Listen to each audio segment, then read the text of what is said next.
अत्यंत हर्षित आनंदित हो रहे हैं श्री नारद जी प्रहलाद जी के पवित्र गुणों का कीर्तन करते हुए। कल आपको निवेदन कर रहा था कि भगवान के दर्शन से भी अधिक मधुर है भगवान के भक्त का दर्शन। ऐसे ही हरिगुण गान में जो सुख जो आनंद प्राप्त होता है उससे कहीं अधिक आनंद मिलता है भगवान के भक्तों का पावन चरित्र गाने में, उनके गुणों का कीर्तन करने में। भाव में आनंद में भरे हैं श्री नारद जी। और फिर कहने लगे, युधिष्ठिर प्रहलाद भगवान के परम प्रेमी भक्त, परम भाग्यवान और अत्यंत उच्च कोटि के महात्मा हैं। पर बोले ऐसे साधु पुत्र को भी अपराधी जानकर हिरण्यकशिपु उनसे द्वेष करता है। और केवल द्वेष ही नहीं करता, बार बार उनका अहित करने की चेष्टा करता है। और ये एक अपराध सब कुछ समाप्त कर देने के लिए पर्याप्त है। भगवान ने यही तो देवताओं से कहा था, इसने घोर तप किया है, ब्रह्मा जी से वरदान प्राप्त किया है, इसका ऐश्वर्य, इसकी विभूति, इसकी शक्ति, इसकी सामर्थ्य, वो तो भाई इसके तप का प्रभाव है। हाँ, पर जब ये अपने परम भक्त पुत्र से द्वेष करेगा तब इसका वध करूंगा, तब इसको नष्ट करूंगा। तो महाराज युधिष्ठिर ने पूछा कि अत्यंत शुद्ध हृदय अजात शत्रु श्री प्रहलाद जी हैं और पिता बोले अपने अयोग्य पुत्र से भी प्रेम करता है। मान लो पुत्र में कोई योग्यता नहीं है पर पिता तो उससे भी प्रेम करता है। और फिर ऐसा पुत्र हो जो परम भाग्यवान है, अनंत गुणों का भंडार है, भगवान का परम प्रेमी भक्त है। बोले प्रहलाद जी जैसे पुत्र से हिरण्यकशिपु ने द्वेष क्यों कर किया? और आप कह रही है केवल द्वेष ही नहीं किया, उसका अनिष्ट करने का भी प्रयास किया, बार बार उनको कष्ट पहुंचाने की चेष्टा की। तो महाराज युधिष्ठिर ने कहा यह बात जरा हमारी बुद्धि में आ नहीं रही है, आप इसको विस्तार से समझाइए। एक पिता अपने पुत्र से कैसे द्वेष कर सकता है? हजार अवगुण संतान में हो, पर ये कुछ भगवान की व्यवस्था ऐसी है, माता पिता डांट लेंगे, फटकार लेंगे, रो लेंगे, चिंतित हो लेंगे, लेकिन कभी किसी भी प्रकार से अपनी संतान के अहित का चिंतन नहीं कर सकते।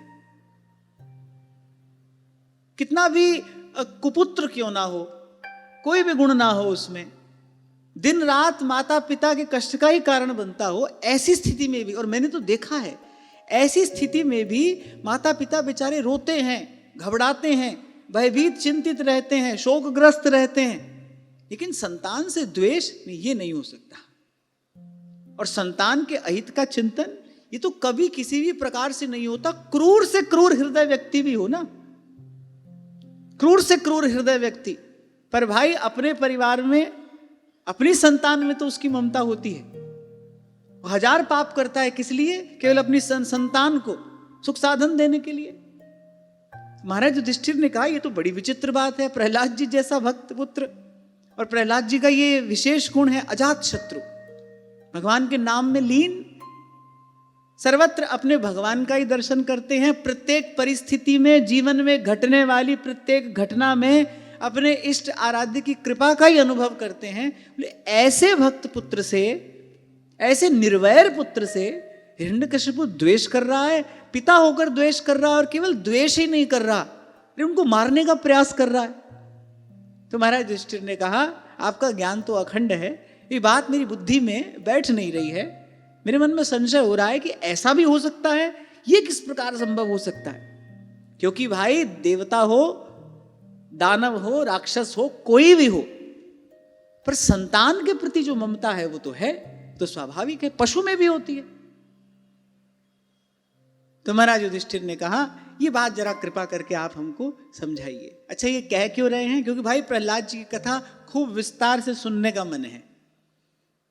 जैसा अभी आपको मैंने निवेदन किया ना कि भगवान का जो दर्शन है मधुर है, वैसे तो भगवान मधुराधिपति हैं, उनके दर्शन में अखंड सुख है, पर जो भगवान के भक्त का दर्शन है वो उससे भी अधिक आनंदप्रद है। ऐसे ही भगवान के गुणों का कीर्तन करने में परमानंद है, लेकिन जो भगवान के प्यारे भक्त हैं उनके गुणों का गान करने में किसी विचित्र, किसी विलक्षण आनंद की अनुभूति होती है। तृप्त कर देता है भगवान के भक्तों का गुणानुवाद, निर्मल कर देता है, अंतःकरण को शुद्ध कर देता है, पावन पवित्र कर देता है।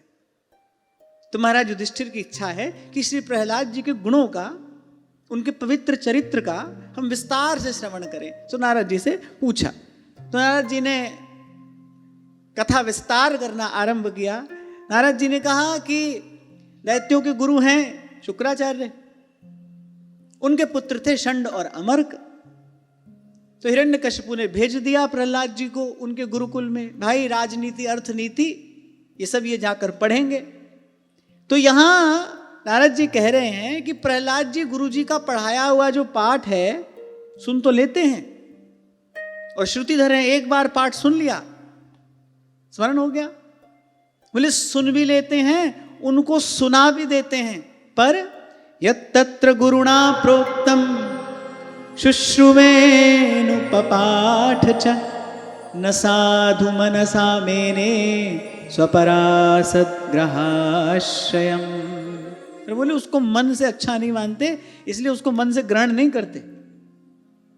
अच्छा भाई, गुरु पढ़ा रहा है, आचार्य बैठकर कुछ पढ़ा रहे हैं तो शिष्टाचार है, ये तो एक सभ्य पुरुष का लक्षण है ना।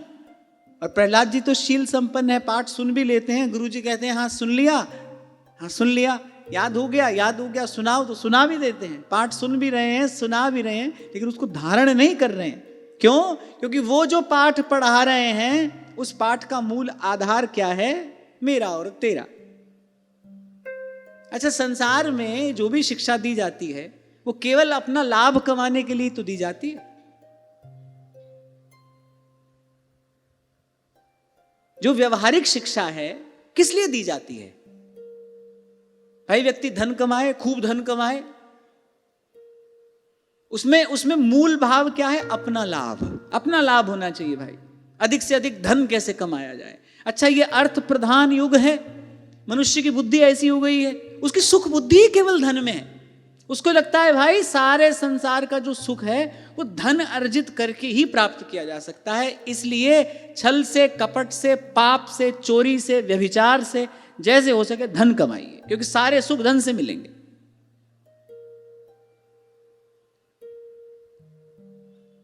ये बड़ी विडंबना है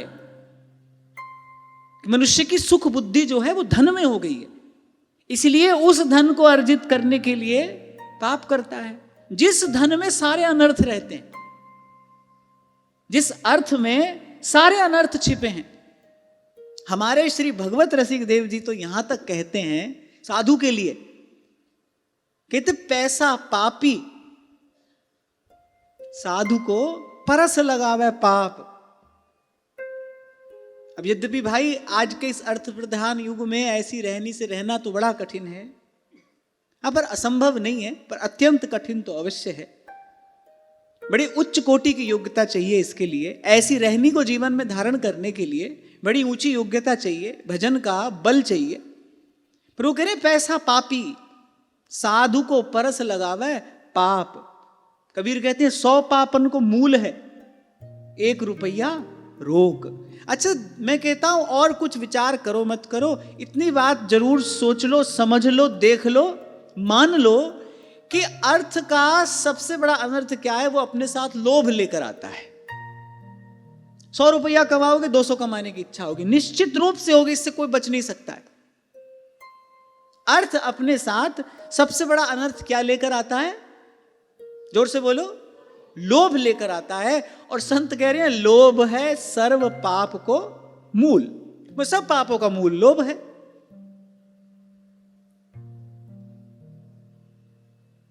इसलिए मैं भी स्वीकार कर रहा हूं, हाँ भाई ये कठिन है, क्योंकि अर्थ प्रधान युग है ना, कोई भी कार्य बिना अर्थ के होता नहीं।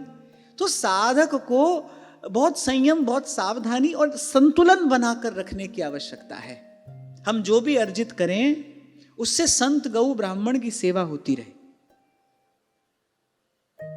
अर्थ में जो अनर्थ छिपे हैं उनकी पूर्ण रूपेण निवृत्ति तो नहीं कराई जा सकती, नहीं कराई जा सकती। हम क्या करें, संत गौ ब्राह्मण में जहां तक हो सके उसका सदुपयोग करें और स्वयं सात्विक जीवन जीने का ही अभ्यास करें। और ये बात तो समझ ले कि भाई धन से साधन मिल सकता है पर धन से सुख नहीं मिल सकता है। सुख का साधन आप जुटा सकते हो, बढ़िया पलंग लगा लिया आपने कमरे में, एसी, बढ़िया पलंग है, मखमली बिछौना है, वातानुकूलित कक्ष है, वो तो आपने धन से जुटा लिया, पर चैन से सो पाओगे कि नहीं ये बात पक्की नहीं है। इसलिए सच्ची बात तो यही है, अच्छी बात भी यही है, मानने योग्य बात भी यही है। इस बात को हमारा मन चित्त स्वीकार कर ले, भाई सुख तो सुख सागर प्रभु की कृपा से ही मिलता है, सुख तो भगवान की कृपा से मिलता है। और फिर विषय सुख का एक और दुर्गुण है, उसमें एक और दोष है। एक तो वो अपने पीछे भारी दुख छोड़कर जाएगा और वो अपने साथ वाले दुख की निवृत्ति नहीं कर सकता। अभी जो उदाहरण मैंने आपको दिया, मान लो बड़ा सुंदर आपका कक्ष है, चांदी का पलंग है, दुग्ध फेन के समान आपकी कोमल शैया है, वातानुकूलित कक्ष है, पर अगर शरीर में कहीं पीड़ा हो रही है तो ये सारे सुख साधन मिलकर शरीर की पीड़ा को तो दूर नहीं कर सकते ना। वहां बैठे बैठे कराहते रहोगे, हाय हाय करते रहोगे, लेकिन भाई ये सब मिलकर भी जो आदि व्याधि प्रारब्ध से आई है उसको तो दूर नहीं कर सकते ना। वहां जो भजन का आनंद है वो सुख दुख दोनों से ही पार ले जाता है, न वो सुख की अनुभूति होने देता है न दुख की अनुभूति होने देता है, सम कर देता है। प्रत्येक स्थिति में वो आपको संभाव प्रदान कर देगा। और सच्चा सुख तो यही है, महात्मा तो यही कहते हैं भाई, भगवान ने भी श्री गीता जी में यही कहा, बोले सच्चा सुख तो यही है, सुख दुख से पार हो जाना, यही आनंद है। तो कभी हमको भी लगे ना, तो इस सोच में, इस विचार में परिष्कार करने की आवश्यकता है, सुधार करने की आवश्यकता है। धन से सामग्री जुटाई जा सकती है, सुख तो भगवान की कृपा से मिलेगा। तुम कृपाल जा पर अनुकूला। माताएं कह रही हैं श्री जगदम्बा जानकी जी से, मां कौशल्या कह रही है, वन में इस प्रकार का कष्ट है, कभी भूमि पर चरण नहीं रखने दिया। कौशल्या अम्बा ने श्री जानकी जी को कभी भूमि पर चरण नहीं रखने दिया, फूंक मारकर कभी दिया बुझाने के लिए नहीं कहा, कि ये अत्यंत सुकुमारी हैं, इनको किसी भी प्रकार का कष्ट ना होने पाए। और वहां वल्कल वस्त्र धारण करके वन को जाना है, तो माता ने बहुत समझाने का प्रयास किया। श्री रघुनाथ जी ने भी कहा, बोले माताएं बिल्कुल सही कह रही हैं, उचित ही कह रही हैं। पर श्री जानकी जी क्या उत्तर देती हैं, नाथ सकल सुख साथ तुम्हारे, सरद विमल विधु बदन निहारे, नाथ सकल सुख। जहां लगे जगत स्नेह सगाई, प्रीति प्रतीति निगम निज गाई। श्री लखनलाल जी कह रहे हैं, मोरे समय एक तुम स्वामी, दीन बंधु उर अंतर जामी। भरत जी से कहा आपका राज्याभिषेक हो जाना चाहिए, पिता की आज्ञा भी यही है और श्री राम की भी इच्छा यही है, उनकी प्रसन्नता भी इसी में होगी। भरत जी कहते हैं, आप अपने अपने लोभ के कारण हमको ऐसी सीख मत दीजिए, हम एक ही बात जानते हैं, हित हमार सियपति सेवकाई। हमारा हित केवल श्री रघुनाथ जी की सेवा में है, हम तो सेवक हैं। सेवक का केवल एक ही हित है, सर्व प्रकार से कपट छोड़कर, छल छोड़कर अपने स्वामी की सेवा में लगा रहे। श्री जानकी जी कह रही है, नाथ सकल सुख साथ तुम्हारे। सुख तो प्रभु आपके साथ है, आपके निकट है, आपके भजन में सुख है। क्लेश की निवृत्ति तो आपके भजन से होगी। तो ऐसे तो विषय सुख में अनेक अनेक दोष हैं, दोष ही हैं, गुण कौन सा है? पर ये तो मोटी वाटी बात है, मोटी बुद्धि से समझ लेने की है। एक तो वो पीछे भारी दुख छोड़कर जाएगा, थोड़ी देर के लिए आएगा, पीछे भारी क्लेश छोड़कर जाएगा, और आएगा भी तो अपने आसपास वाले दुख की निवृत्ति भी नहीं करा पाएगा, दुख बना ही रहता है। इसीलिए संसार के सुख को बुद्धजन मृग मरीचिका कहते हैं। आपसे उस दिन कह रहा था ना कि दर्पण में मुख और संसार में सुख दिखता है पर होता नहीं। अब कोई कहे कि होता नहीं तो दिखता कैसे है? होता नहीं है तो दिखता कैसे है? जैसे थोड़ी देर के लिए आपको रस्सी में सांप दिखता है, उसका प्रभाव पड़ता है कि नहीं? डर जाते हैं कि नहीं? घबरा जाते हैं। भ्रम के कारण भय होता है ना, भ्रम के कारण भय होता है, भूल होती है। ऐसे ही ना होने पर भी दिखता है, और यही भगवान की माया है, जो दिसत सुना ही। और इस माया की, इस अविद्या की निवृत्ति कैसे होती है?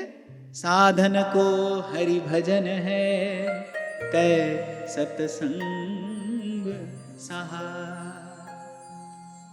तो गुरुजनों से सब सुन लेते हैं, हमको सुना भी देते हैं, लेकिन उसको धारण नहीं करते। क्यों? क्योंकि वो जानते हैं भाई ये जो व्यवहारिक शिक्षा हमको दी जा रही है, इसके मूल में क्या है? स्वार्थ है, और इससे पूर्ति भी केवल स्वार्थ की ही होती है। इसका अंतिम परिणाम दुख ही है।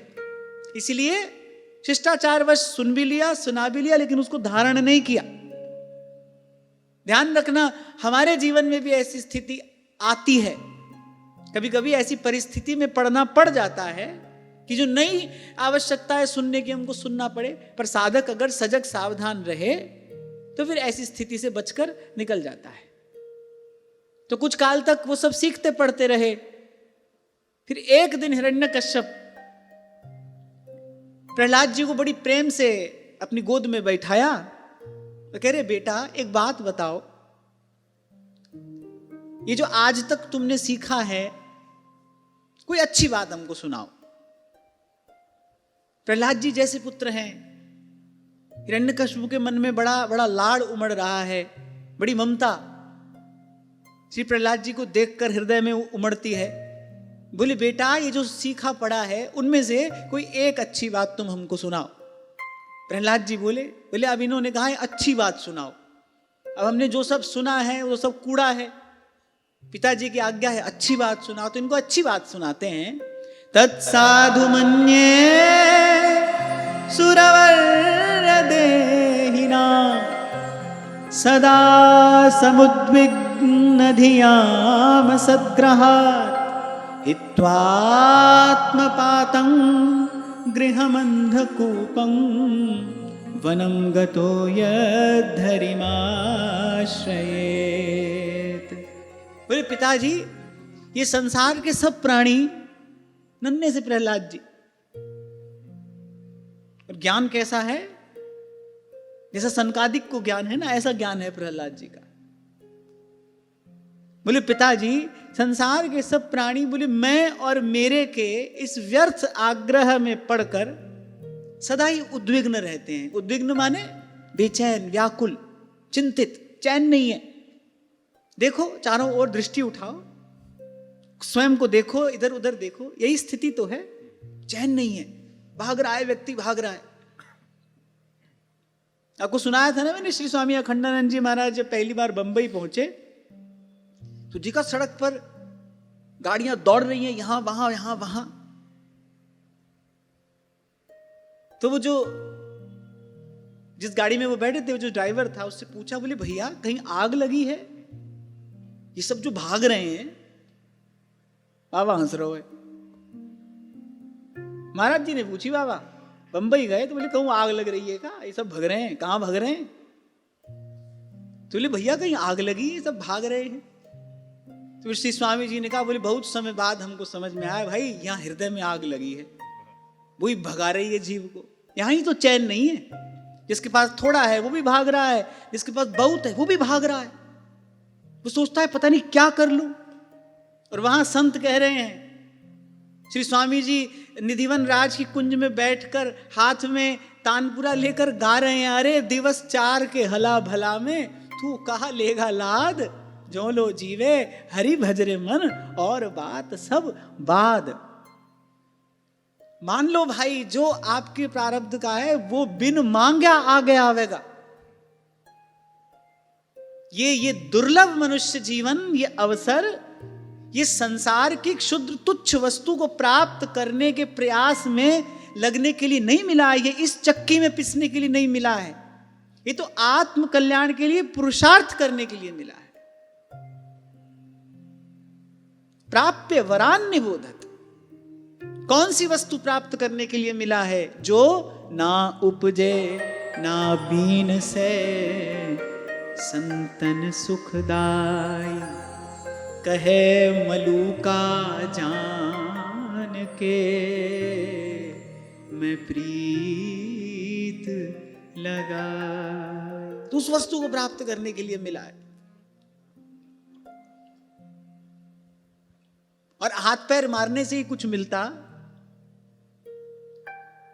फिर तो साधु संत बेचारे बड़े ही दुखी रहते, उनको तो कुछ मिलता ही नहीं। और उनको देखो, वो कहने प्रेम नगर में रहनी हमारी, चारों दिशा जगीरी में। तुम्हारे 2-4 घर मकान है, वो कह रहे सारा संसार ही हमारा है, जहां चले जाएं।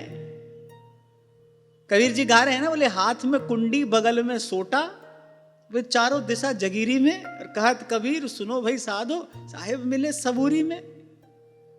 और जो सुख पायो राम भजन में, सो सुख नाही अमीरी में।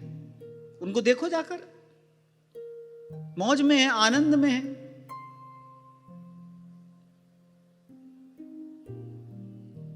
और आपको हमको बता रहे हैं, सुना रहे हैं, समझा रहे हैं, अरे करे भरोसा राम का और निर्भय हो के सोए, अनहोनी होनी नहीं, होनी हो सो होए। तो अगर ऐसे ही हाथ पैर मारने से व्यक्ति सुख पाता, तो फिर साधु संतों का क्या होता? वो तो पड़े हैं सब छोड़कर, सीताराम सीताराम राधे श्याम कर रहे हैं, और वही मौज में है, वही आनंद में है। पर श्री नागरीदास जी कह रहे दर्पण देखत देखत नहीं, आंख है पर दृष्टि नहीं है। आंख तो है पर दृष्टि नहीं है, देख रहा है पर समझता नहीं। क्यों? क्योंकि ये सब विचारने के लिए जो विवेक चाहिए, वो विवेक बिना सत्संगति के कैसे आए, कहां से प्राप्त हो? ये जो घटना घट रही है चारों ओर, ये घटना है कि दुर्घटना है, इसका विचार करने के लिए विवेक चाहिए। और बिनु सत्संग विवेक ना होई, वो विवेक आए कहां से? एक ही स्थिति को आप हम किसी और प्रकार से देखते हैं, संत किसी और प्रकार से देखता है। दुख उसका स्पर्श भी नहीं कर पाता, दुख छू भी नहीं जाता है उसको। किसी भी स्थिति में वो अपने आनंद में है, स्थित। उसको वहां से कोई टस से मस नहीं कर सकता है, आसन का पक्का।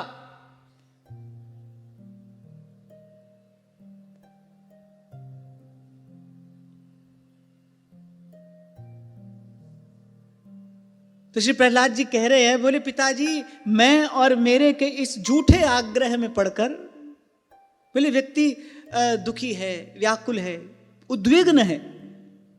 बोले इन सब प्राणियों के लिए मैं तो यही ठीक समझता हूं।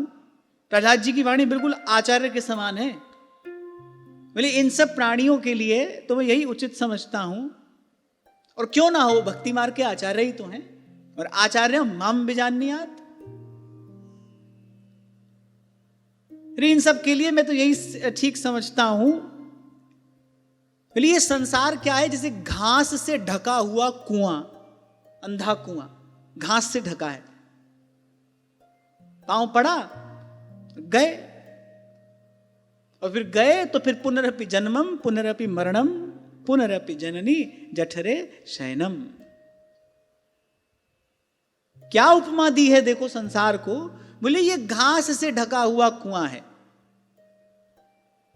जैसे ध्रुवदास जी कह रहे हैं ना कि बहेलिया जाल डालता है, दाना भी डालता है। अब पंछी की जो दृष्टि है वो दाने पर है, वो जाल नहीं देख पाता है। वो कुछ इस रीति से जाल डालता है, दाना दिखाई पड़ता है, जाल दिखाई नहीं पड़ता है, पंछी फंस जाता है।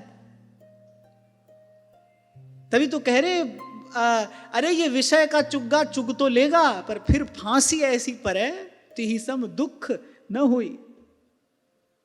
और खूब निकट से ये तो गुरुजनों की कृपा से हमने देखा ही है संसार में। फिर फांसी ऐसी परे तिहि सम दुख न हुई। इसीलिए बार बार मैं आपको एक ही बात कहता हूं, हमारे जीवन में सत्संग है, हमारे जीवन में गुरुजनों की वाणी है। हम करने से पहले सावधान रहें, करने के बाद फिर तो केवल पछताना है, फिर तो केवल माथा पीटना रह जाता है। फिर क्या, फिर तो वो कर्म का बीज पड़ गया ना भाई, अब तो उसका परिणाम आएगा। यदि सावधान रहना है फिर तो करने से पहले सावधान रहिए। अपने मन को समझाना, मनोनिग्रह, अपने मन को प्रबोध देना, ये सब कार्य कब करने चाहिए? किसी भी कर्म को करने से पहले। अगर सत्संग है जीवन में, सत्संग की कृपा से थोड़ा विवेक है, तो पहले विचार कर ले इसका क्या परिणाम होगा, चारों ओर देख ले। जिसने ऐसा कार्य किया है उसको सुख मिला है, हमको कहां से मिल जाएगा? तभी तो स्वामी जी कह रहे, अरे दिवस 4 के हला भला में तू कहां लेगा लात, कौन ले गया यहां से? और भाई व्यक्ति वस्तु कमाता है, धन कमाता है, वस्तु अर्जित करता है। क्या होता है, उस वस्तु में आसक्ति होती है, धन में वासना हो जाती है, और वो आसक्ति वासना फिर संसार में गिराती है, फिर संसार में गिराती है, बार बार संसार में गिराती है। स्त्री होकर जन्मता है, पुरुष में आसक्ति हो जाती है, पुरुष का चिंतन करते करते मरता है, पुरुष होकर जन्म लेता है, पुरुष होकर जन्म लेता है, स्त्री में आसक्ति हो जाती है, स्त्री का चिंतन करते करते मरता है, स्त्री होकर जन्मता है। इसीलिए भगवान शंकराचार्य कह रहे हैं ना, पुनरपि जन्मं पुनरपि मरणं पुनरपि जननी जठरे शयनम। बोले एक ही युक्ति है भाई, इससे बचना है। राम कहो, राम कहो, राम कहो बावरे। भज गोविंदम भज गोविंदम गोविंदम भज मूढ़ मते भज गोविंदम। श्री प्रहलाद जी तो कह रहे हैं, ये जो घास से ढका हुआ अंधेरा कुआं है, बोले यही अधः पतन का मूल कारण है। बोले इसको छोड़कर, इससे न्यारे होकर, यहां तो ये लिखा है, बोले घर को छोड़कर वन में जाएं और भगवान श्री हरि की शरण ग्रहण करें। अब आज तो बन ही नहीं है, तो माने विवेक अर्जित करके, संसार से न्यारे होकर, भीतर से न्यारे होकर एकांत का सेवन करना चाहिए, भगवत भजन का अभ्यास करना चाहिए। प्रहलाद जी करें हरिम आश्रय, श्री हरि का आश्रय ग्रहण करें। अब जब ये सब सुना, श्रुत्वा पुत्र गिरो दैत्यः परपक्ष समाहिता जहास बुद्धिर्बालानां विद्यते परबुद्धिभिः। बोले बहुत जोर से ठाका मारकर हंसा हिरण्यकश्यप। बोले बालक है ना, अब बाल बुद्धि है, बच्चों की बुद्धि किसी के बहकाने से बहक जाती है।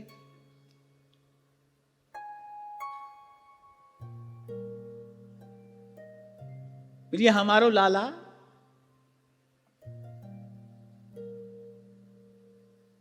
ये काऊ की बातन में आए के बहक सो गए हुए, जब तो ऐसी अट्ट-पट्ट बात बोल रहे हो। अब हिरण्यकश्यप को क्या लग रहा है, लगता है गुरुकुल में बोले विष्णु के पक्षपाती कुछ ब्राह्मण बोले भेष बदल कर आ गए हैं, उन्होंने ही इसको ये सब पढ़ाया है। कोई बात नहीं, गुरुपुत्रों को बुलाकर, षंडवर्ग को बुलाकर हिरण्यकश्यप ने कहा कि अब ले जाओ और सावधान रहना, पुनः इसको शिक्षा दो। कुछ काल के पश्चात मैं पुनः बुलाऊंगा और सुनूंगा क्या सिखाया है तुमने इसको। तो गुरुपुत्र भी थोड़े सावधान हो गए। जैसे ही गुरुकुल में पहुंचे तो बड़ा पुचकार कर दुलार कर गुरुपुत्रों ने पूछा, बोले बेटा प्रहलाद ठीक ठीक बताना, बोले सही सही बताओ, ये तुम्हारी बुद्धि बिगाड़ी किसने है? बोले जो उल्टी बुद्धि हो गई तुम्हारी, बोले हमने तो तुमको बिल्कुल सही सही पाठ पढ़ाया था, ये सब पाठ तुमने सीख कहां से लिया? तुम्हारी बुद्धि बिगाड़ किसने दी? बोले स्वयं ही ऐसी बुद्धि हो गई, या किसी ने कान में कोई मंत्र फूंक दिया है? अब वो बेचारे ये नहीं जानते, ये तो गर्भ से ही सत्संग श्रवण करते आ रहे हैं।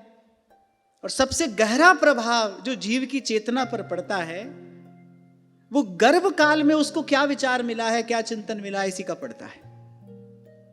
और आपसे मैं कह रहा था ना भाई, ये नित्य सिद्ध भक्त हैं, ये जिस माता के गर्भ में आए, भगवान ने उस माता के लिए ऐसी व्यवस्था कर दी।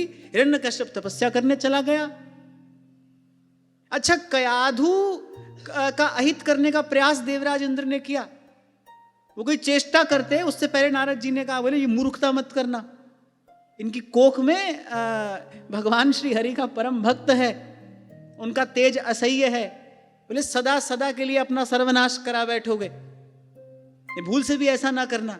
नारद जी कयाधु को अपने आश्रम में ले गए। आप देखिए, जब प्रहलाद जी गर्भ में आए, नारद जी ने व्यवस्था की भगवत प्रेरणा से, और प्रहलाद जी की माता महल में नहीं रह रही है, नारद जी के आश्रम में रह रही है। कोई विषय वार्ता उनके कान में नहीं पड़ रही है, दिन रात। अब नारद जी का आश्रम है भाई, वहां दिन रात क्या होता होगा? श्रीमन नारायण नारायण श्रीमन नारायण नारायण नारायण, कथा और कीर्तन। नारद जी तो इसी के प्रेमी हैं और इसी भक्ति भाव के वो आचार्य भी हैं। निरंतर कथा कीर्तन। और कभी कभी तो कयाधु को चरणों में बिठाकर नारद जी विशेष उपदेश भी करते हैं। भक्ति मार्ग के मूल आचार्यों में नारद जी हैं। भक्ति सूत्र का पाठ श्री नारद जी ने कयाधु को पढ़ाया है। तो गर्भ में प्रहलाद जी को ये सब मिला है। अब तो भाई जैसा मन बुद्धि बनना था वैसा बन गया। अब कुछ और कहने सुनने का उनके मन चित्त पर प्रभाव नहीं पड़ सकता। गर्भ काल में यदि जननी असावधान है, गर्भ काल में यदि यहां वहां की चर्चा कही है, सुनी है, अब बालक हो जाने के बाद अब ऊपर से भाई कितना भी उसको संस्कारी बनाने का प्रयास करो, पर वो बात नहीं बनेगी। हाँ ठीक है, थोड़ा बहुत बालक सीख लेगा, पढ़ लेगा, समझ लेगा, वो बात नहीं बनेगी। सबसे गहन गंभीर प्रभाव पड़ता है बालक की चेतना पर गर्भ काल में। माता क्या सुनती है, क्या कहती है, क्या विचारती है, इस सब का। देखो श्री ठाकुर जी ने कैसी सुंदर व्यवस्था की। परम दिव्य परम सात्विक वातावरण में कयाधु को पहुंचा दिया। क्यों? क्योंकि गर्भ में नित्य सिद्ध भगवान के भक्त श्री प्रहलाद जी आकर विराजे हैं। अब उनके अनुकूल अनुरूप सब व्यवस्था होनी चाहिए। यहां से एक और बात समझने की है, भगवान के जो भक्त हैं, भगवान के जो निजजन हैं, भगवान यदि उनको आज्ञा देकर संसार में भेजते भी हैं ना, यदि संसार में भेजते भी हैं भगवान, तो गर्भ से लेकर और अंतिम क्षण पर्यंत भगवान उनकी व्यवस्था करते हैं। जैसे कोई बहुत बड़ा सरकारी अफसर सरकारी काम से कहीं जाए तो सब व्यवस्था सरकार की ओर से होती है ना, उसके रहने की, खाने की, पीने की, आने की, जाने की सब व्यवस्था सरकार की ओर से होती है और बढ़िया से बढ़िया होती है। लाने ले जाने वाले लोग सदा सेवा में तत्पर रहेंगे, क्योंकि भाई साहब है, सरकारी अफसर हैं, सरकार का आदेश है इनकी सब व्यवस्था हो। ऐसे ही जब साधारण सरकार ऐसी व्यवस्था करती है तो वो तो सच्ची सरकार है। ये सब सरकार तो आने जाने वाली है, वो तो सच्ची सरकार है। जब भगवान अपने किसी भक्त को भेजते हैं तो परिकर सहित भेजते हैं, और गर्भ से लेकर अंतिम क्षण पर्यंत जब तक भक्त अपनी इहलोक की लीला संवरण करके भगवत धाम को नहीं चले जाते, तब तक भगवान पूरी व्यवस्था करते हैं। और पूरी माने पूरी, एक एक व्यवस्था भगवान के द्वारा होती है। आप हम सब तो भाई इस कार्य में निमित्त बनते हैं, और हमारा तो निमित्त बनने से ही कल्याण हो जाता है। हम कभी ना सोचें हमने किसी संत भक्त की सेवा कर दी। अरे हम तो भगवान के कार्य में, भगवान ने कृपा की, हमको अपने कार्य में निमित्त बना दिया। जिनकी मात्र कृपा दृष्टि से सकल विश्व को पलते देखा, उन भगवान को किसी की आवश्यकता नहीं है। और भक्त तो भगवान के प्राण हैं, अपने प्राणों से अधिक प्रिय भगवान को, भगवान के भक्त हैं।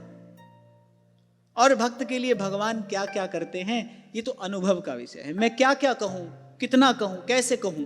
भक्त के लिए भगवान क्या करते हैं, क्या क्या करते हैं, कैसे कैसे करते हैं, तो अनुभव का विषय है। तो भक्त होकर अनुभव किया जा सकता है। तो बहुत दुलार कर, पुचकार कर, षण्डमर पूछने का प्रयास कर रहे हैं, भाई ये पाठ पढ़ा कहां से?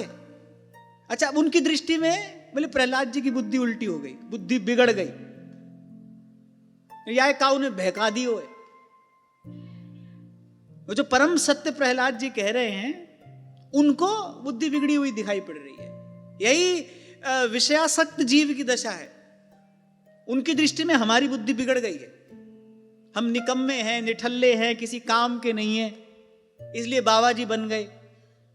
कोई और काम के हम हैं नहीं, इसलिए बाबा जी बन गए और हमारी तो बुद्धि बिगड़ गई है, करने धरने को हमारे पास में कुछ है नहीं।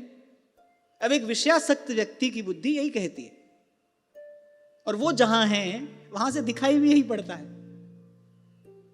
जो चश्मा उनकी आंख पर चढ़ा है ना, उससे यही दृश्य दिखाई पड़ता है। ये माया श्री कृष्ण की मोयो सब संसार। जीवन की दिव्यता, सात्विकता, पवित्रता का दर्शन, अनुभूति, आस्वादन, ये तो महत कृपा से होता है ना भाई, तो महत जनों के अनुग्रह से होता है।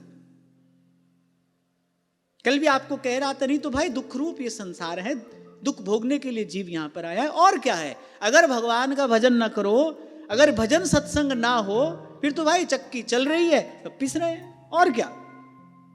दो पार्ट हैं सुख और दुख के, उसमें जीव पिस रहा है।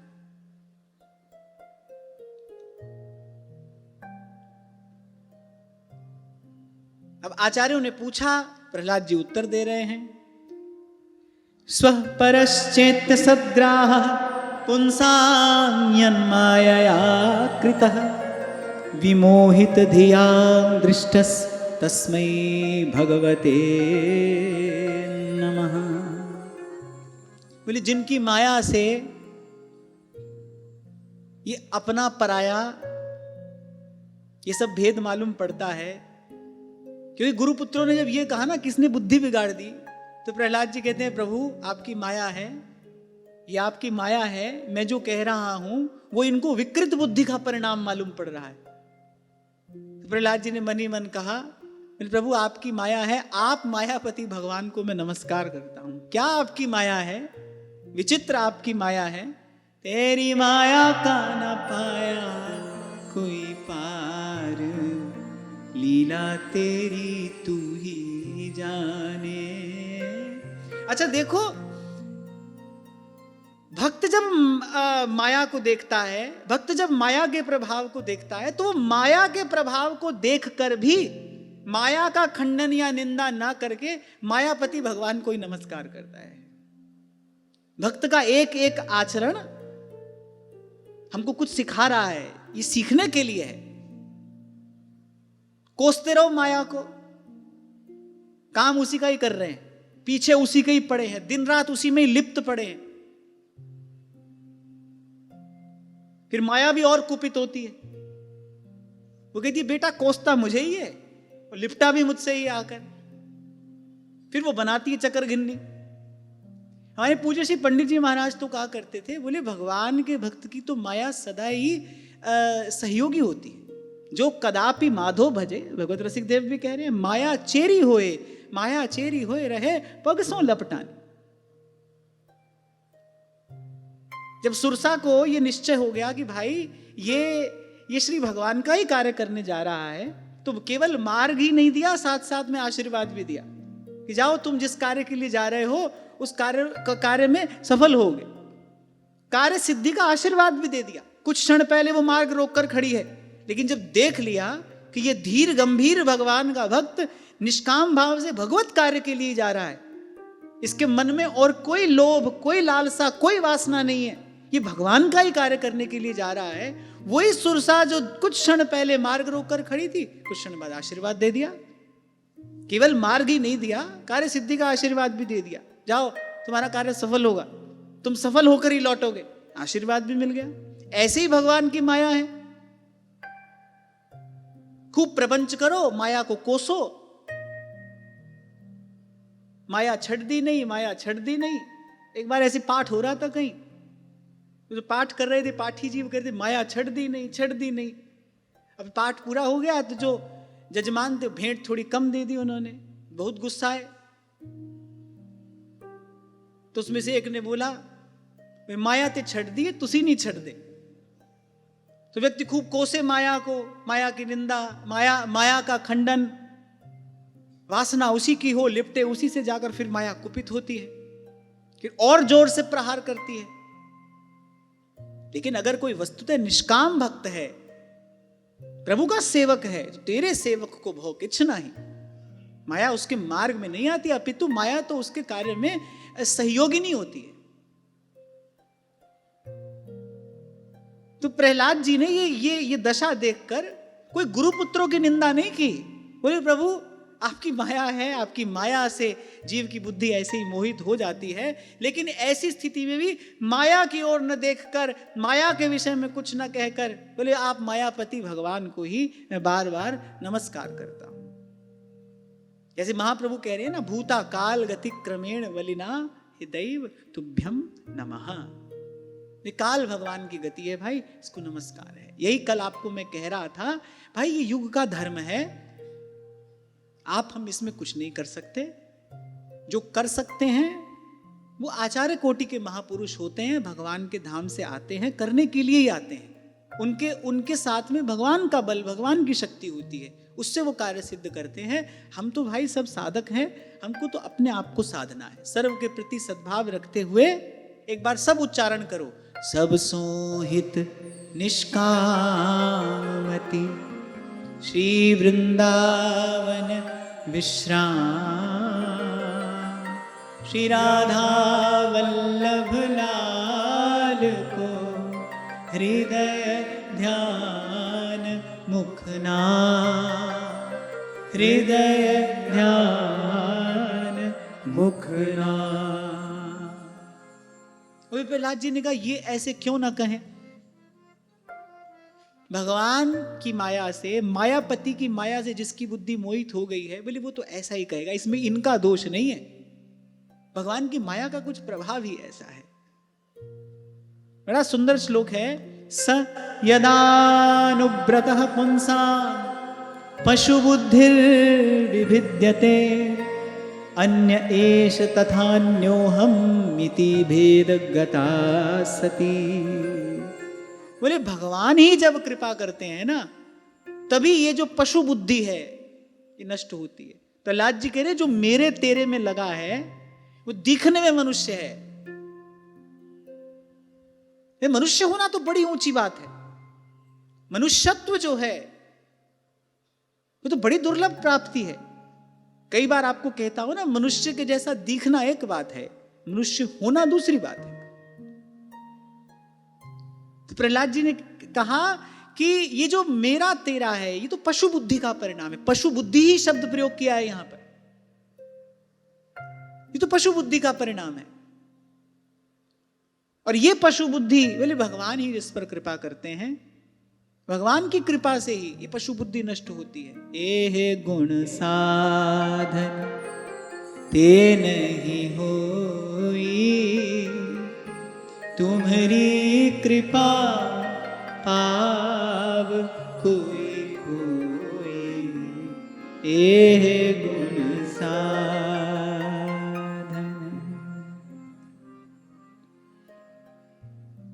तो प्रहलाद जी ने गुरुपुत्रों से कहा,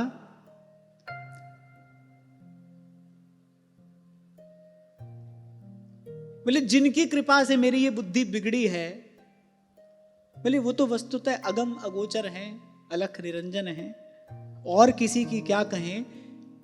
बोले बड़े बड़े वेदज्ञ भी उनके विषय में मोहित हो जाते हैं। मन ही मन प्रहलाद जी सोच रहे हैं, बोले ये भी बेचारे मोहित हैं तो कौन बड़ी बात है। जब तक भगवान जनाए नहीं तब तक कोई जाने कैसे। स्पष्ट ही तो कहा है, सोई जाने जी ही देहु जनाई।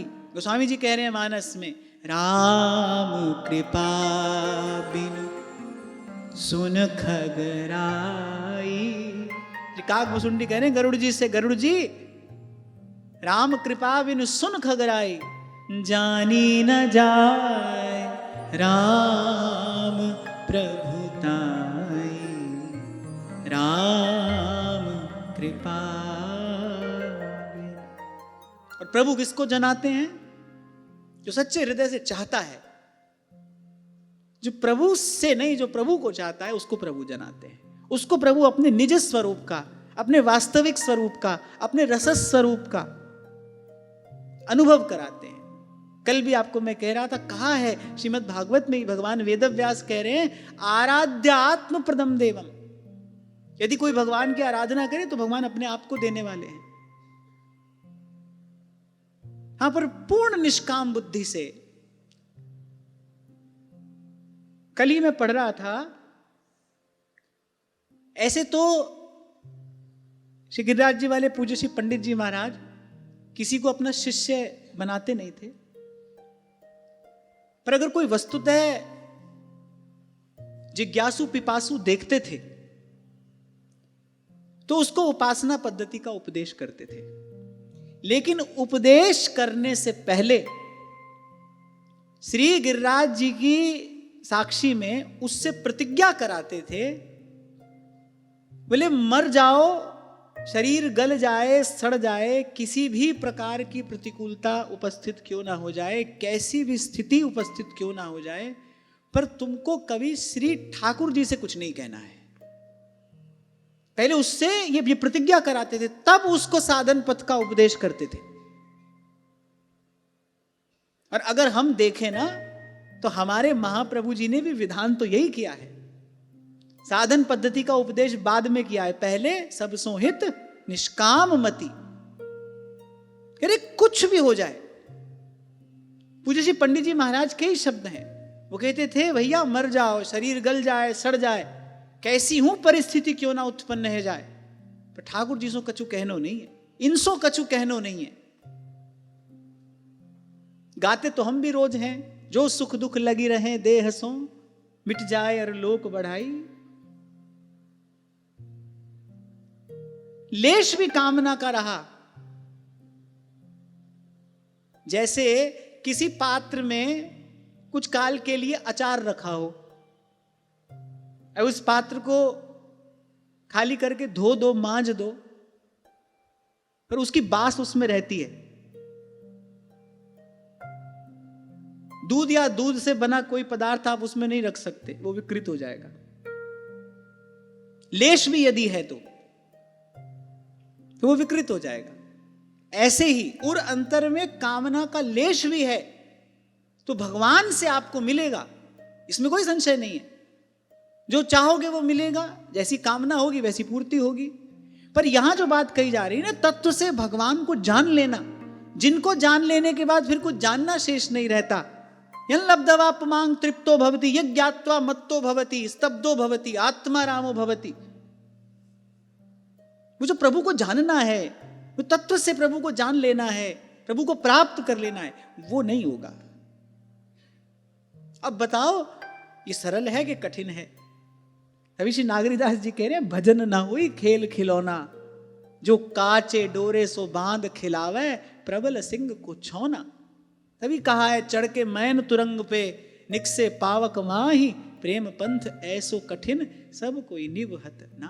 अब भाई घर गृहस्थी में लगा हुआ व्यक्ति ना भी चाहे तो मन में किसी ना किसी प्रकार की कामना का उदय हो ही आता है। अरे ऐसी बोलचाल में ही हम कह देते हैं ठाकुर जी करेंगे, ठाकुर जी करेंगे, कहते हैं कि नहीं कहते? हम सब कहते हैं श्री जी कृपा करेंगी, श्री जी कृपा से हो जाएगा, श्री जी कृपा करें ऐसा हो जाए। इतना सा भजन किया, इतना सा रंच मात्र भजन किया, वो भी अपने बल से नहीं, वो भी आचार्य की गुरु की सत्संग की कृपा है, अपने बल से वो भी नहीं किया। इतना सा भजन किया और उसके बदले अपने इष्ट आराध्य पर कितना भार डाल दिया, ये करेंगे वो करेंगे।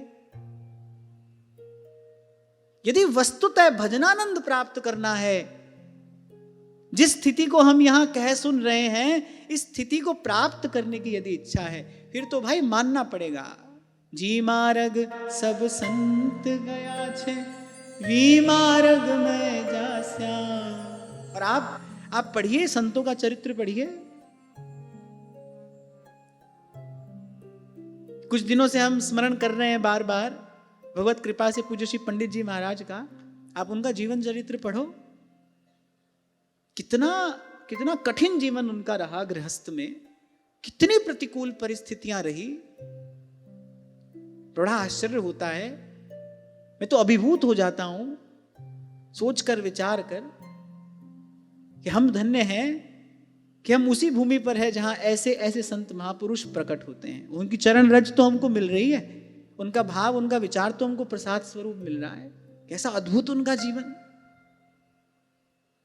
किसी भी स्थिति में फिर इनसे कुछ कहो मत। और हम तो दिन रात कह रहे हैं भाई, फिर हमको लगता है कि वो जो भजन का आनंद है वो तो नहीं मिल रहा है। कितने लोग प्रश्न करते हैं, अब तो मैंने वो सब प्रश्न पढ़ने बंद कर दिए। चाहते हैं पर हो नहीं रहा, चाहते हैं पर हो नहीं रहा, बड़ा अन्याय कर रहे हैं फिर तो भगवान। नहीं भाई, हम पूरा पूरा भगवान को नहीं चाहते हैं, भगवान को भी चाहते हैं। हम थोड़ा बहुत चाहते हैं भगवान को, अच्छा उसमें भी अपनी कामना वासना है।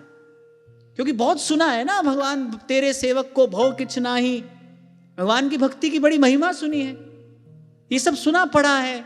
लगता है भाई संतों के मुख से बार बार सुना, यही सच्चे सुख का रास्ता है, यही सच्चे सुख का रास्ता है। ये सब कामना वासना है। सात्विक कामना, सात्विक वासना वो भी ना रहे, भजन केवल भजन के लिए हो। एक उस दिन मैं परसों महाराज जी के पास गया ना रात को, महाराज जी बड़ा सुंदर प्रसंग सुना रहे थे। महाराज जी बता रहे थे कि पूज्य श्री पंडित जी महाराज का नियम था, रात्रि 2 बजे भजन में बैठते थे और सुबह 8 बजे तक 6 घंटा एक आसन पर बैठकर भजन करते थे। बीच में एक बार लघु शंका के लिए बाहर आते थे और एक सेवक वहां द्वार पर रहता था हस्त प्रक्षालन आदि कराने के लिए, और पुनः आकर भजन में बैठ जाया करते थे। एक बार क्या हुआ, प्राय करके 3 घंटे के बाद ही उठते थे। एक दिन क्या हुआ, 1 ही घंटे के बाद पूज्य श्री पंडित जी ने कुटिया का द्वार खोल दिया। अब सेवक तो सेवा में बाहर तत्पर बैठे ही थे, अंतरंग सेवक थे। तो पूज्य श्री पंडित जी महाराज जब लघु शंका करके लौटे तो हस्त प्रक्षालन कराते कराते उन्होंने पूछा, बोले आज आप कछु पहले ही बाहर आए गए? पूज्य श्री पंडित जी महाराज उनकी ओर देखा, थोड़ा मुस्कुराए, कहा तुम अपने हो, यहां सो तुम सो बताए रहे हो। बोले आज भजन में बैठते ही बोले श्री ठाकुर जी की कृपा थे, श्री ठाकुर जी को लीला दर्शन है वे लगो। बोले वह लीला दर्शन करते करते भजन छूट गए। तो अब हमको लगो कि एक बार या कार्य से निवृत्त होके पुनः भजन में बैठना चाहिए, अपनो भजन को कार्य पूरा कर लेना चाहिए। अब जो सेवक थे उन्होंने कहा है कि लीला दर्शन यही तो भजन का फल है, और ये कोई भजन से अलग है, आप भजन ही तो कर रहे थे। उसके कहने का तात्पर्य था कि आप इसको भजन से अलग मानते हैं क्या? पूज्य श्री पंडित जी के नेत्र सजल हो गए, बोले है गई ना भूल।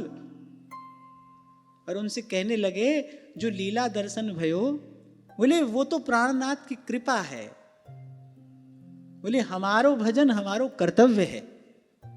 जो प्राणनाथ की कृपा है बोले वो तो उनको प्रसाद है, वाके लिए तो उनको धन्यवाद है, और धन्यवाद स्वरूप तो कछु अधिक भजन होना चाहिए। और ये तुम कैसी बात कर रहे हो? बोले वो जो 1 घंटा हमको लीला दर्शन हुआ, अरे वो तो प्राणनाथ की कृपा है, और जो हम गुरु आज्ञा से अपना नित्य का नियम करते हैं वो हमारा कर्तव्य है। आप देखो कितनी उच्च कोटि की ये निष्कामता है, जबकि उनके सेवक ने जो बात कही वो ठीक ही है। लीला दर्शन जो हो रहा है उसमें हो तो भजन ही रहा है ना, चिंतन ही तो हो रहा है। उन्होंने कहा नहीं भाई, वो प्रभु की कृपा है। जैसे श्री कुंभन दास जी ने कहा आप यहाँ खेल रहे हो तो आपकी कृपा है, पर जो हमारा नियम है मंदिर जाएं, आपका दर्शन करें, आपके वैष्णवों का दर्शन करें, भगवदियों की चरण धूलि अपने मस्तक पर धारण करें, वो तो हमारा कर्तव्य है, वो तो हम करेंगे ही करेंगे। और ऐसे भक्तों के पीछे पीछे हों भगतन के पाछे फिरत। तो ध्रुवदास जी कह रहे किस लिए घूमते हैं? ध्रुवदास जी ने स्पष्ट कहा है सिद्धांत विचार में, बोले तिन की चरण रज निमित्त, मेरे भक्तों की चरण धूलि अपने मस्तक पर धारण करने के लिए श्री ठाकुर जी उनके पीछे पीछे चलते हैं। पीछे पीछे हरि फिरे कहें कबीर कबीर।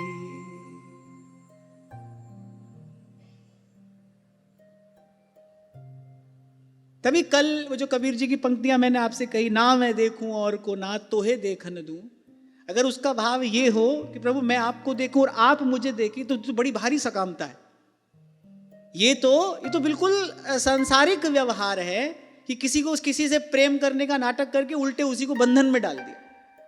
करे ना मैं देखूं और को ना तोहे देखन दूं, आपको इतना छिपा कर रखूं कि किसी की आप पर दृष्टि ना पड़े। मैं तो किसी को ना देखूं, पर मेरे हृदय में आप हैं ये भी कोई ना जान पाए। गुप्त रीति आचरण, ना मैं देखूं और को ना तुहे देख। ये आज लिखा ना किसी ने कि एक भाव तो यही है कि गोपन हो, और फिर दूसरा कि इतनी निरंतरता आ जाए कि मिलन अविच्छिन्न हो जाए। अब प्रभु को इतना अवकाश ही ना मिले कि वो प्रेमी से दूर हो सके, ये भी तो बंधन है। कहीं ना कहीं हम अपने मन में चाह रहे हैं ना, कहीं ना कहीं अपने मन में ये चाह रहे हैं ना, इतना अवकाश प्रभु को ना मिले कि वो हमसे अलग ही ना हो सके, ये भी ना हो। जैसे गोपी कहती है उन्हीं के रहें पर नी के रहें, यानी श्याम सुंदर जहां रहें प्रसन्न रहें, हंसते मुस्कुराते रहें।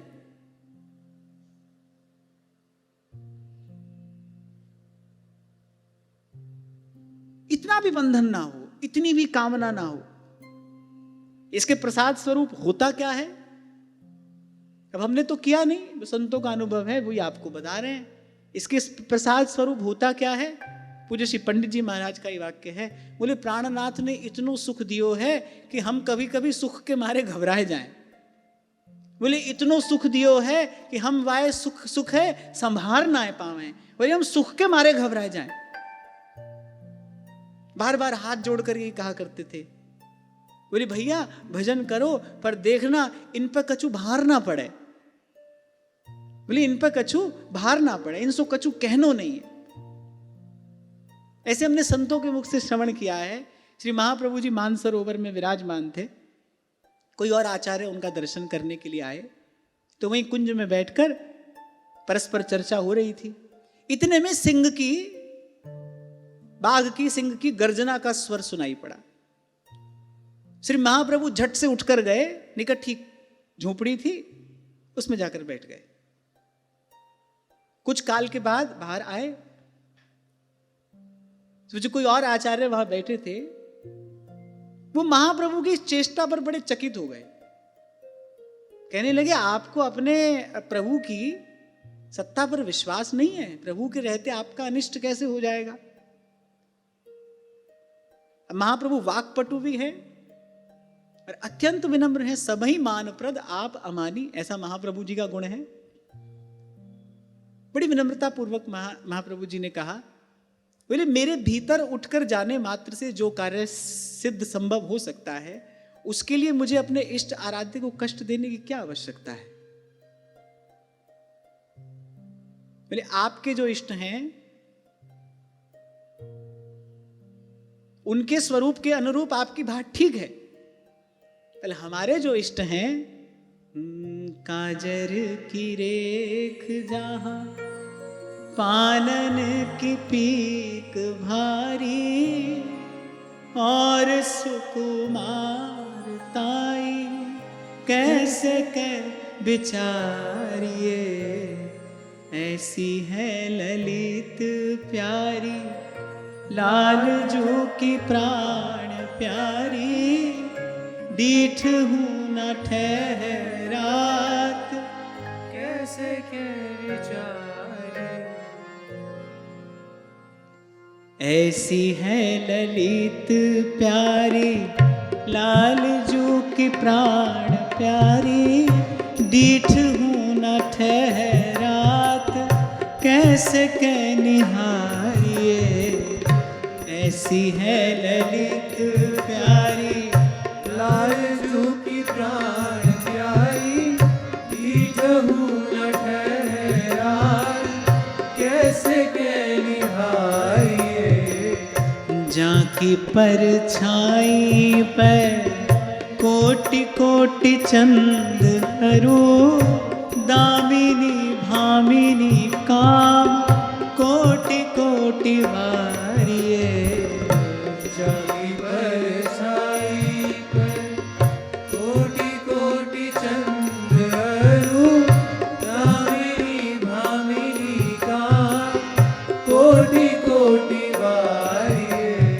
काजर की रेख जहाँ पानन की पीक भारी, और सुकुमार ताई कैसे के बिचारिए। काजर की रेख जहाँ पानन की पीक भारी, और सुकुमार ताई कैसे के बिचारिए।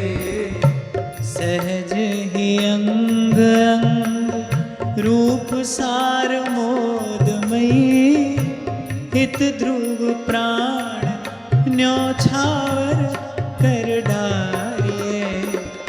सहज ही अंग अंग रूप सार मोदमयी, हित ध्रुव प्राण न्योछावर कर डारिये। ऐसी है ललित प्यारी, लालजू की प्राण प्यारी, डीठ हूँ न ठहरात, कैसे कह निहारिए।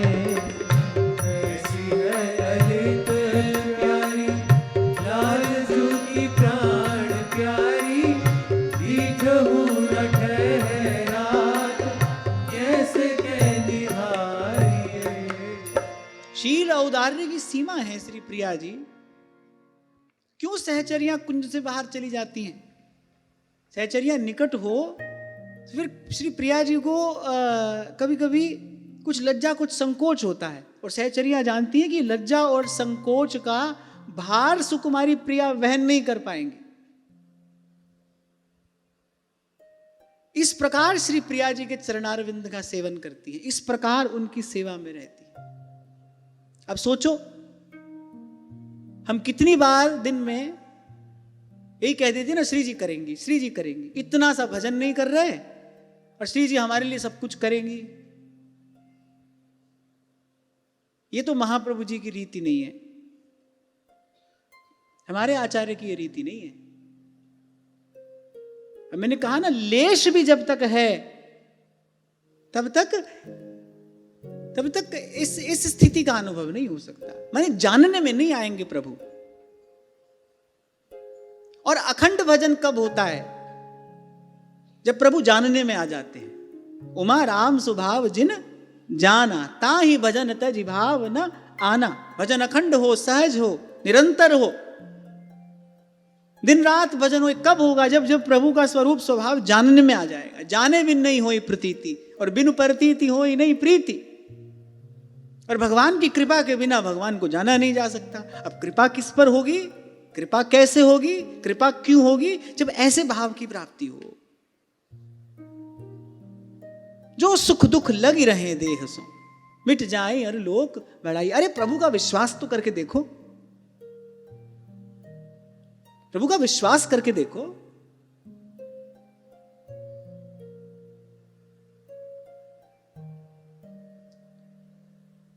तो श्री प्रहलाद जी ने कहा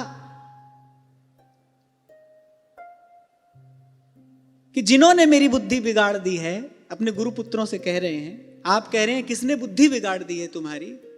बोले जिन्होंने मेरी बुद्धि बिगाड़ दी है, संभवतः आप उनको नहीं जानते, और आप उनको जाने भी कैसे? उनकी कृपा के बिना कोई उनको जान नहीं सकता। आप उनको कैसे जानेंगे? और मन ही मन मायापति भगवान की माया को प्रणाम कर रहे, प्रभु कैसी विचित्र आपकी माया है, ये कैसी दुरत्या आपकी माया है।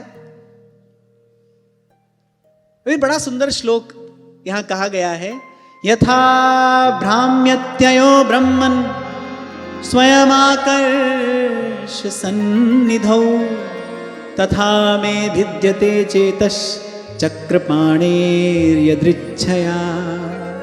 बोले जैसे चुंबक के पास लोहा स्वयं खिंचा चला आता है, बोले वैसे ही चक्रपाणी भगवान की उस इच्छा शक्ति से, उस लीला शक्ति से, उस कृपा शक्ति से मेरा चित्त भी संसार से न्यारा होकर बस उन्हीं की ओर खिंचा चला जाता है। प्रहलाद जी कह रहे मेरा इसमें कुछ वश नहीं है, आपने मुझे ये पाठ नहीं पढ़ाया। गुरुपुत्रों ने पूछा ये पढ़ा कहां से, ये पाठ ऐसी कुबुद्धि आ कहां से गई, किसकी बातों से तुम्हारी बुद्धि बिगड़ गई? तो प्रहलाद जी कह रहे हैं कि जिनकी कृपा से मेरी बुद्धि ऐसी बिगड़ी है आपके अनुसार, फिर उनको आप नहीं जानते, क्योंकि उनकी कृपा के बिना कोई उनको नहीं जान सकता, कोई उनके तत्व को पहचान नहीं सकता। बड़े बड़े वेदज्ञ भी उनके विषय में मोहित हो जाते हैं। और मैं क्या करूं, मेरा स्वयं पर कोई वश नहीं है। आप तो पूरी निष्ठा से मुझे अपना पाठ पढ़ा रहे हैं। कैसे अद्भुत शील संपन्न श्री प्रहलाद जी हैं। बोले गुरुजी आप तो पूरी निष्ठा से अपना पाठ मुझे पढ़ा रहे हैं, पर मैं क्या करूं? मोहन बस गयो मेरे मन में, मोहन बस गयो मेरे।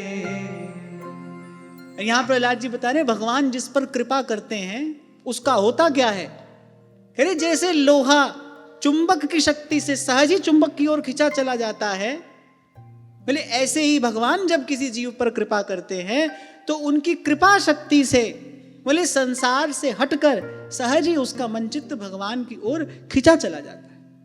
क्यों श्रीमद् वल्लभाचार्य महाप्रभु कहते हैं पुष्टि अनुग्रह, बोले जीव का निस्तार, इस भव से जीव का निस्तार हे कृष्ण केवल आपकी कृपा से संभव है। आप जब तक किसी को अपनी ओर न खींचो, बोले तब तक कोई इस संसार से न्यारा नहीं होता। हजार लाख करोड़ दुख पालेगा, रहेगा इसी में ही। जो बिरंच शंकर सम होई, कई बार आपको कहता हूं ना, संसार बनाने और बिगाड़ने की सामर्थ्य जीव प्राप्त कर सकता है, पर संसार से पार जाना गुरु बिन भवनिधि तरई न कोई।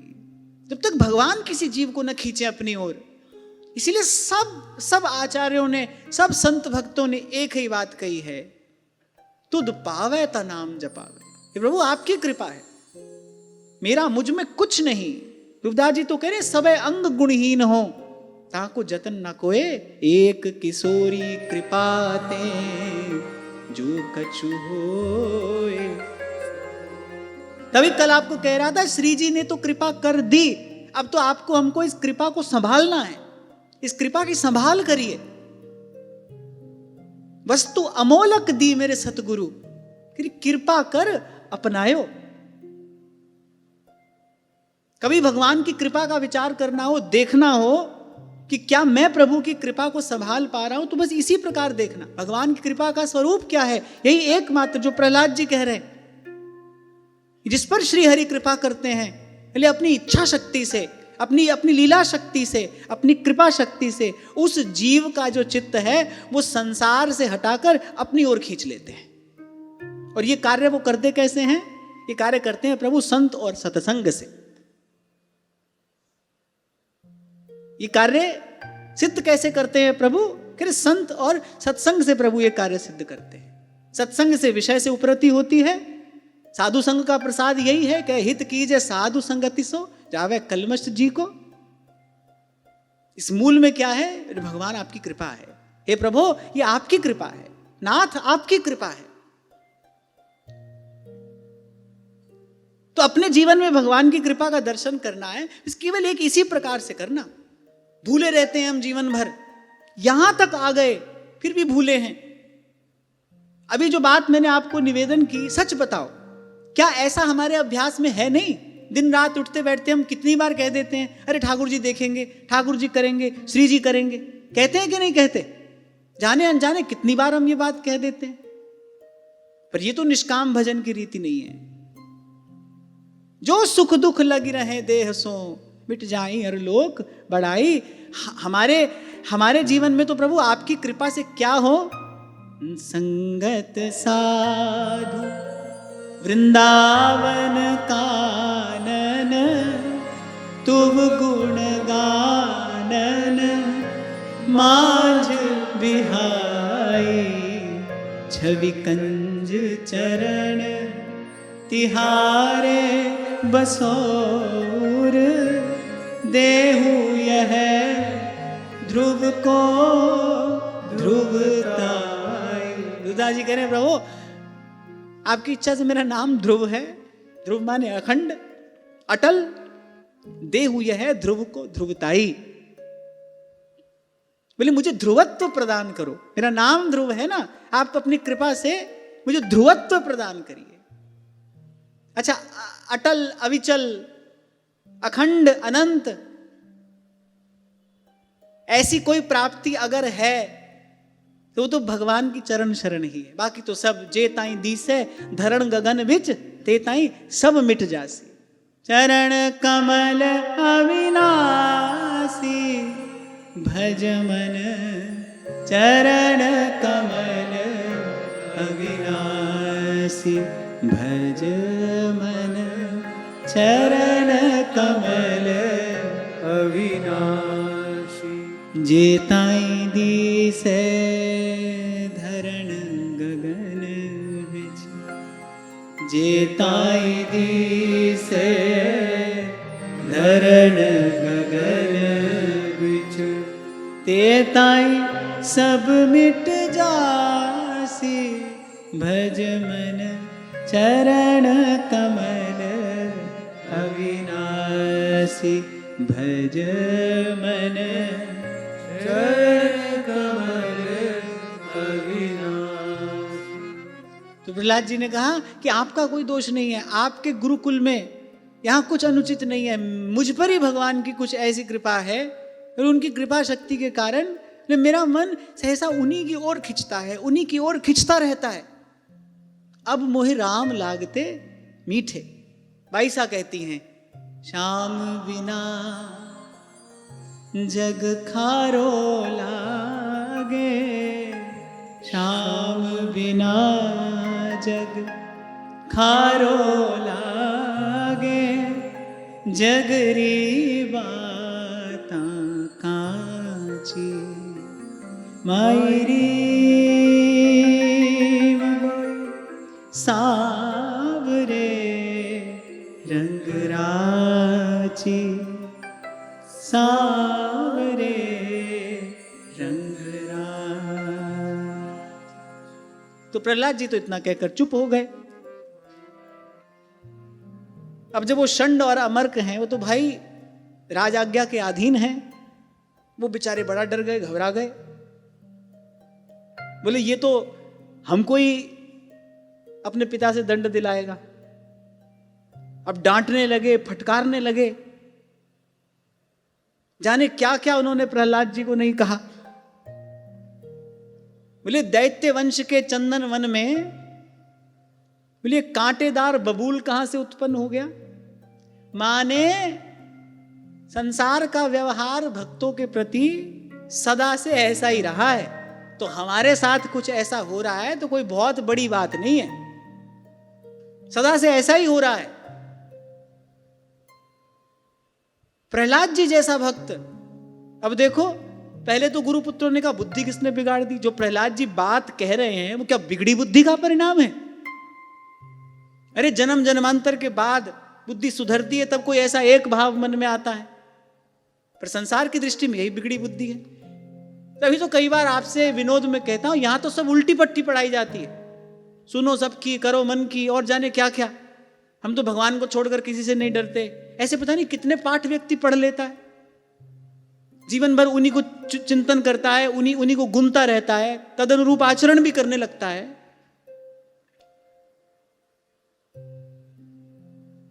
यहां तक का बोले अरे कोई बेंत लेकर आओ, दंड का विधान करने लगे, खूब डांटा, खूब उनको फटकारा। अब प्रहलाद जी ने सोचा भाई इनको बहुत प्रवचन देने का कोई लाभ नहीं है, उल्टे हमारे ही मन में विक्षेप होगा। ये जो कहते हैं इनकी बात मौन होकर सुन लेनी चाहिए। कल आपसे कह रहा था ना, भाई कोई विपरीत चलने वाला है, उसके प्रति सद्भाव रखो, अधिक हो तो उसके लिए भगवान से प्रार्थना कर दो, सुधारने मत निकल पड़ो, अपने मन में अशांति हो जाएगी। इस बात से तो सर्वथा बचना चाहिए। फिर दोहरा रहा हूं मैं, ये तो भाई आचार्य कोटि के महापुरुषों का काम है, हमारा काम नहीं है। हमको तो अपने आप को ही सुधारना है, हम नहीं कर सकते हैं ये काम।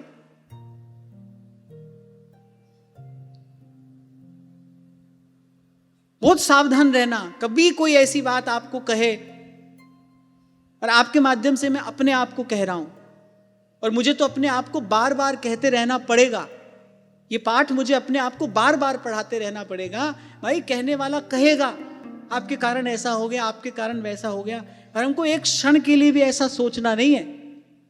तो जो हो रहा है भगवान की इच्छा से हो रहा है, प्रभु की कृपा से हो रहा है, हमको तो भाई अपने आप को ही सुधारना है, किसी का सुधार नहीं कर सकते हैं हम।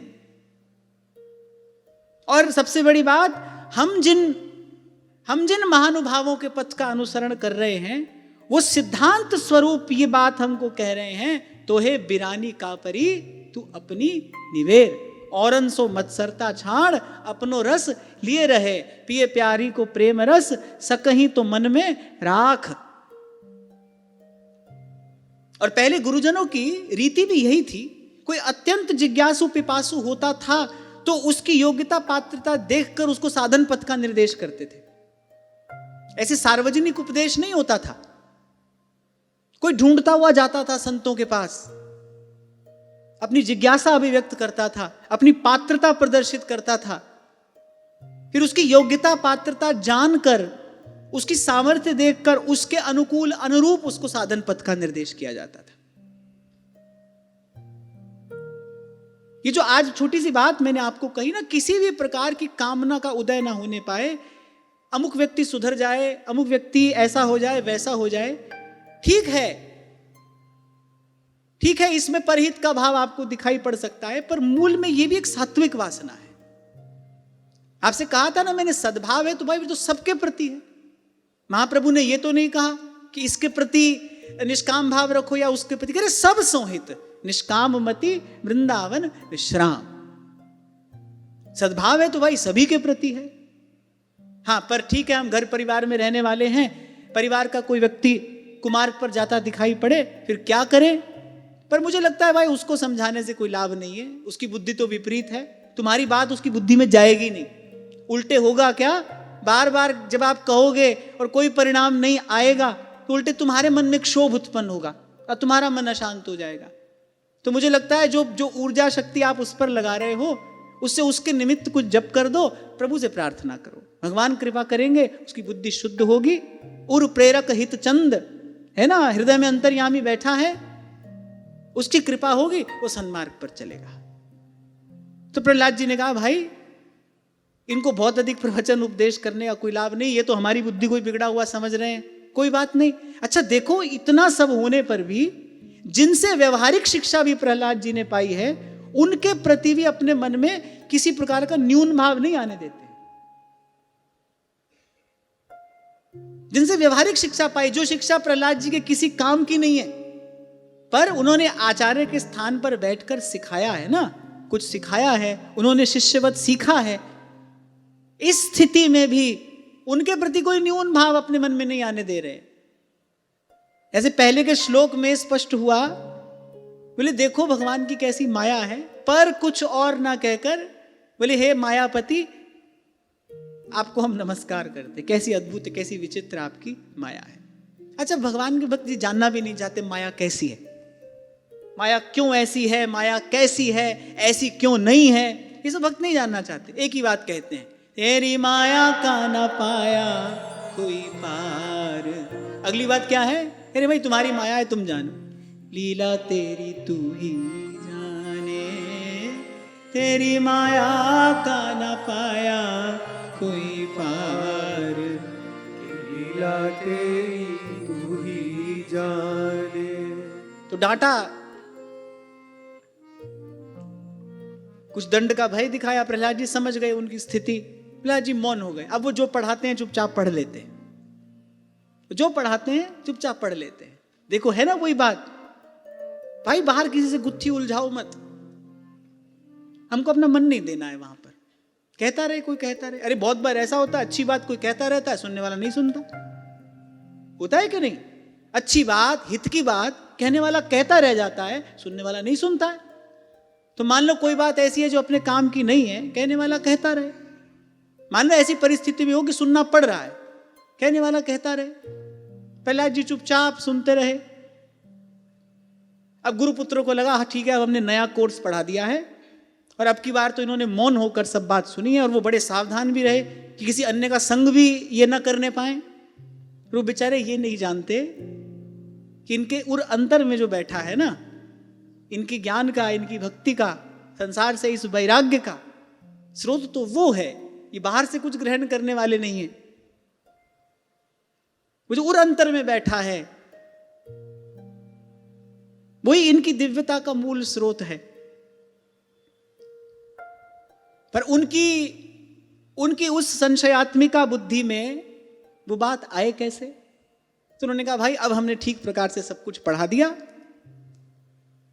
उन्हें उनकी माता के पास ले गए।